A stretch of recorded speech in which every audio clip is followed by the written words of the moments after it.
Good morning, children. How are you? Are you completing your homeworks? Yes, it's Saturday ninth session. I didn't take, just I missed it due to some problems. We are unable to do that. So today I'm taking ninth session ninth, eighth class. So this is our lesson. Last time we had completed about the lesson. Oliver asked for more. After completing the whether you read that lesson, children? After completing the lesson, I said to read the vocabulary, and after that, going to the question and answers. This time, just how did Oliver feel when he was asked for more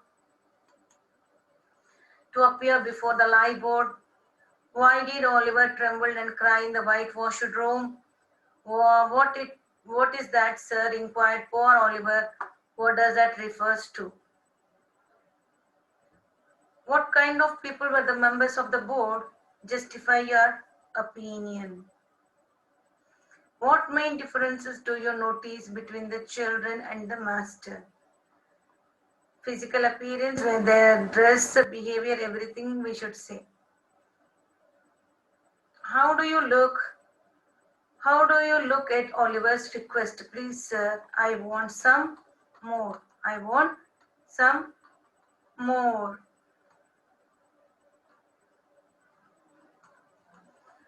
So we finished our, he is the person with the business for 5 pounds. The boy will be hung, I said 5 pounds he was offered. So these white boy, those who are in the whitewashed room, they are very good, healthy. But the people, inmates further become thin because their slowly starvation is going on the process. So how do you look at the Oliver's request? Whether please, sir, I want some more. What compelled him to say this? That's a boy made him to do those who are sleeping beside him in his group. What happened to the Oliver at the end of the story? He was hung by the punishment, divided by 5, and he was sold out, sent out from the workhouse. Do you find children like Oliver around you? Yes, many. How would you help them to live better? So we may help them by giving, by helping some money. Some people may joining in the orphanages. Some people may take care of them by giving food, something. So come to the vocabulary part, children. You have come here to be educated, said the red-faced gentleman. The word red-faced is called a compound adjective. Is a compound adjective. The phrase red-faced gentleman is a short form of gentleman with a red face. Instead of saying a gentleman with a red face, we said red-faced gentleman. So here we go through some examples, children. So what is a compound adjective? A compound adjective is a multi-word adjective. One or two or more adjectives we can use to describe a noun or pronoun with the help of hyphen. To avoid the confusion, um, we are going to use hyphens. Is used to link the words together to show that is one adjective. For example, please request a 4-foot table. 4-foot is an adjective describing table. A hyphen is used to link 4-foot. Both are the adjectives. Some may be number, some may be a noun. It is a 6-page count. 6-page count. Clary worked as a part-time keeper at the safari park. So types of compound adjectives are there, children. Word plus noun will be example 2-week break. Word plus adjective airtight seal. Word plus noun polo neck top. Word plus present participle record breaking snow. Word plus past participle quick-witted lady, and some other will be there. That's for you. It's a somewhat other. So noun, number plus noun or compulsory number will be like, for example, 3-hour wait, 3-hour wait, 10-minute journey, 5-day holiday, 3-page document, 5 500 word story. See, all the numbers are there along with the nouns, telling about the, describing about the noun. Examples for word plus adjective, word plus adjective. Brand new car, fat free snacks, ice cold drinks, red hot peppers, world famous players. Like this, many types are there. Compound adjectives with noun, apple pie tin, blue sky thinking. Like word plus present participle. Compulsory present participle is nothing but a VN plus ing. English speaking country, forward thinking strategy, long lasting relationships, never ending story. And words with the past participles. See, ending with the ed, end, d, like a absent minded person, ed, level headed ladder, middle aged man, narrow minded. It's all past. Like that, many were there, children. So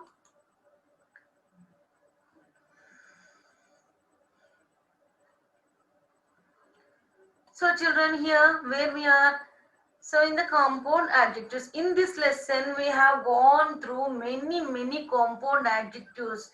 So once again you go through the lesson, children.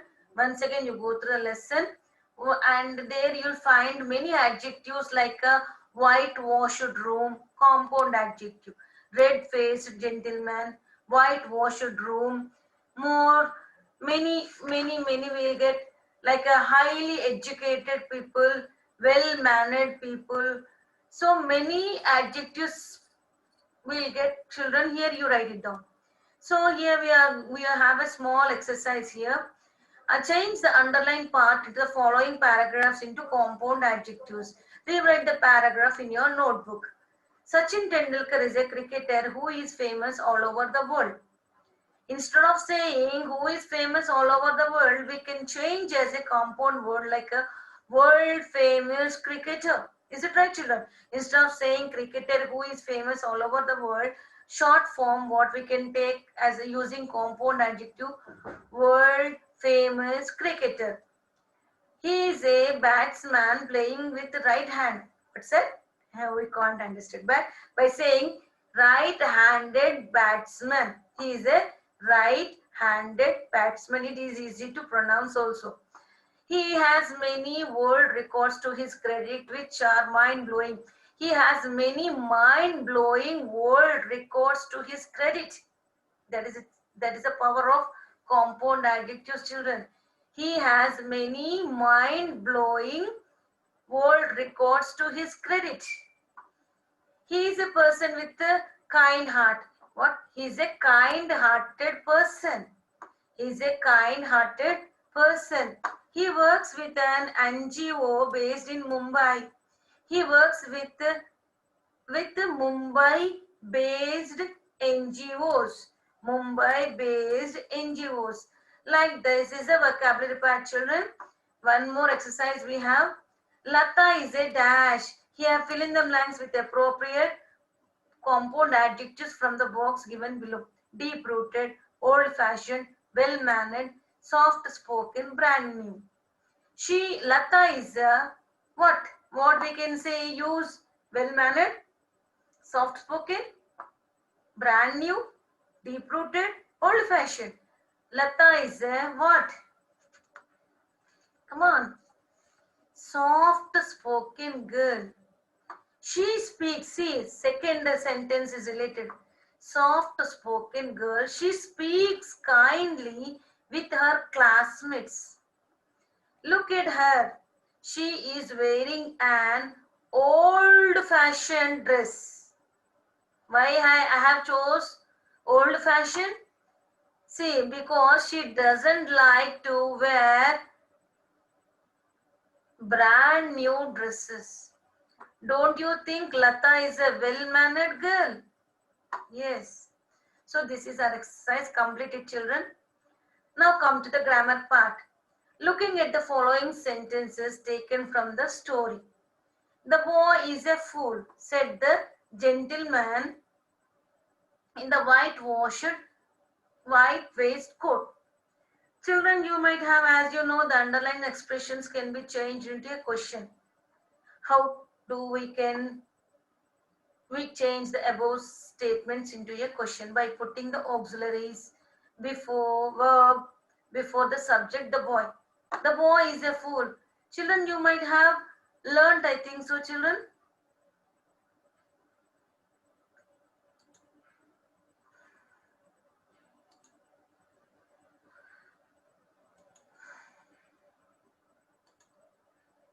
So, marks, just see here, we have 4 types of sentences, like a declarative sentence, interrogative sentence, exclamatory sentence, imperative sentence. So these 4 sentences is very, very important to frame the sentences. Declarative sentence. What's a declarative sentence? It tells something about a noun. It ends with a period, full stop. Interrogative. It always asks a question. It always asks question. It always what asks, it ends with a question mark.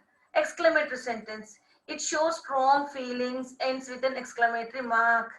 Imperative sentence, always it's commands and ends with a full stop. So, children, types of sentences. Assertive, declarative. So, a sentence that states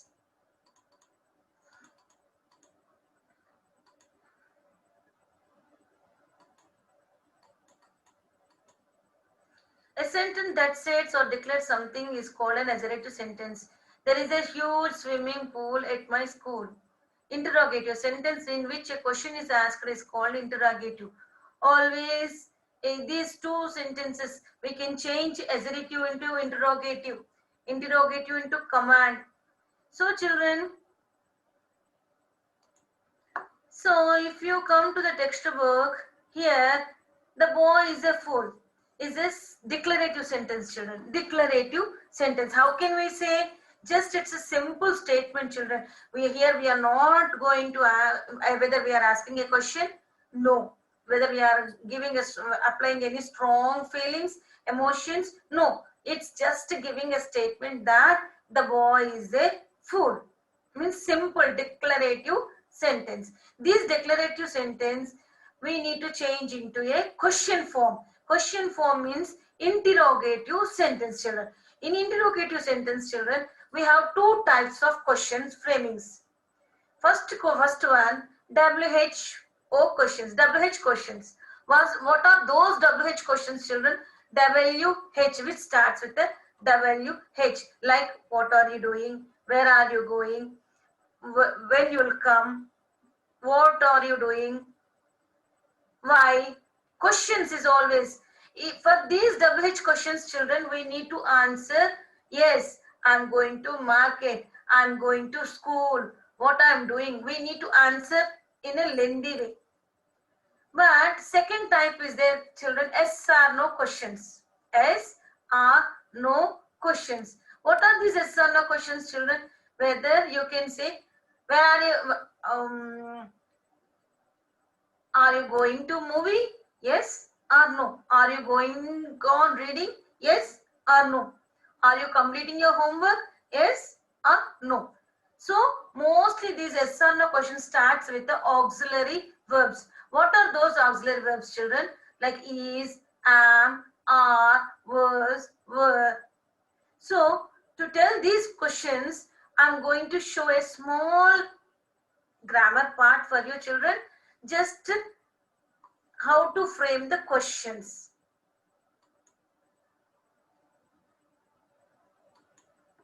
See, children, how to this statement, you have to ask a question for which the reply should be in yes, he is smart or no, he is not smart.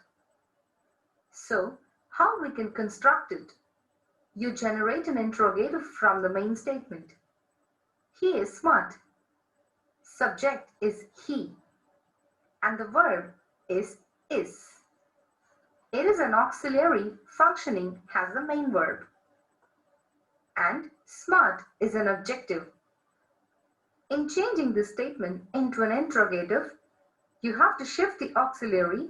Before the subject, you have to say, is he smart? The reply can be, yes, he is smart, or yes, he is. Or merely, you can say, yes. Or it can be, no, he is not smart. Or no, he is not. Or simply no. So, in changing a statement, the auxiliary as the main verb, you have to shift the auxiliary before the subject. Auxiliary should come before the subject. We will look into some more examples. It is costly. From the given statement, form a question in such a way that the answer is restricted to yes or no type. It, subject. Is, verb. Auxiliary, functioning as the main verb. Costly, adjective. So, you have to shift is before the subject it. Is it costly? The answer may be yes, it is costly, or no, it is not costly. It is true. The yes or no question will be, is it true? The answer may be, yes, it is true, or no, it is not true. Normally, for a yes or no question, the answer should begin with yes or no. I will give you some more sentences for which you can try to form a question in such a way that the answer is restricted to yes or no type. We are tourists. What will be the question in order to get an answer of type yes or no for this? Are you tourists? Yes, we are tourists. Or no, we are not tourists. Type to understand well. He has done the job. What will be the question in such a way that the answer is yes or no for the statement? The auxiliary here is has, and it should be shifted before the subject followed by the main verb done. So it will become, has he done the job? Yes, he has done the job. Or no, he has not done the job. Let me give you another example. The questioner knows that. Now we will change some yes or no answers to form a question in such a way that the answer is restricted to yes or no type. Yes, I am paying by cash. What would be the question in order to get an answer of type yes or no? Are you paying by cash? Yes, I am paying by cash. Or no, I am not paying by cash. No, I can't do it. The yes or no question for the statement can be, can you do it? Yes, I can do it. Or no, I can't do it. May she agree to my proposal? No, she can't reach the task did. Do and does for the simple prep, since she can't reach the target. Now we will take the third verbal form. Statements which do not have auxiliary verb, that is simple present tense and simple past tense. Since we don't have auxiliaries, we have to make use of dummy auxiliaries. By dummy auxiliaries, we mean do form. Do, does, did. Do and does for the simple present tense and did for the past tense. Do with first person singular and plural, second person singular and plural, and third person plural and plural nouns. That is for I, we, you, they. The question will start with do. does, with third person singular and singular nouns. In other words, she, he, it will start with does as the question. Did. We use did for the simple past, whether it is singular or plural nouns. We will understand with examples. She suspects me. How will you form a yes or no question for this? Now here, the tense is simple present and the subject is third person singular. The statement doesn't contain any auxiliary verb. Did you notice? As I told you, when we don't have auxiliaries, we have to make use of dummy verbs. That is, do or does or did according to the subject. The subject is third person singular, so you have to use does as the dummy verb. She does suspect me. Now we have to shift the dummy auxiliary before the subject. Does she suspect me? It is wrong to say, does she suspects me? Does plus suspect is suspects. Does she suspect me is correct. They sing well. Look at the verb. It is simple present, plural number, so you have to use do as the dummy verb. They do sing well. So we need to shift do before the subject. They followed by the main verb sing. Do they sing well? Yes, they sing well. Or no, they don't sing well. Another example for you. She ate fruits. The tense is past tense. There is no auxiliary. You need a dummy verb for the past. The dummy verb will be did. She did eat fruits. Then shift did before the subject she. Did she eat fruits? Yes, she ate fruits. Or no, she did not eat fruits. So now I'm going to ask you few questions for which you have to reply either in the assertive or in the negative.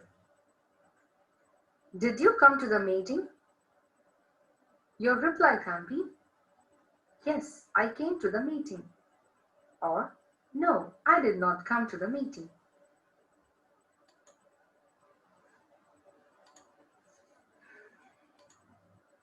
So children, now you understood, I think so, how to use it. I understand that he asked for more. So here there is no auxiliary verb. If there is absence of auxiliary verb, what we need to take? Do form with I. I is a plural one. With the plural subject, what we need to use? Do. Do I understand that he asked for more? Oliver asked for more. Asked is a simple present. Does Oliver ask for more? The boys took their places. Did the boys took here? Check it. Which form of verb? It's a past. So took. Boys. Did the boys take their places? So in this way, these sentences are changed into questioning by placing dummy auxiliary verbs like do, does, did at the beginning. Such questions are called SR, no questions. Is it clear, children? That's why I showed the grammar part. Today, this is your homework. What's your homework? Whatever I showed, the grammar part, SR, no questions. Once again, you go through it, write it once, and complete this homework. What homework? 7. Oliver was frightened at the sight of so many gentlemen. Was Oliver frightened at the sight of so many gentlemen? You are an orphan. Are you an orphan? So, children, what's your homework today? Whatever the SR no questions are there, Just go through the vocabulary part and yes or no questions. Write it once, read it once. Thank you.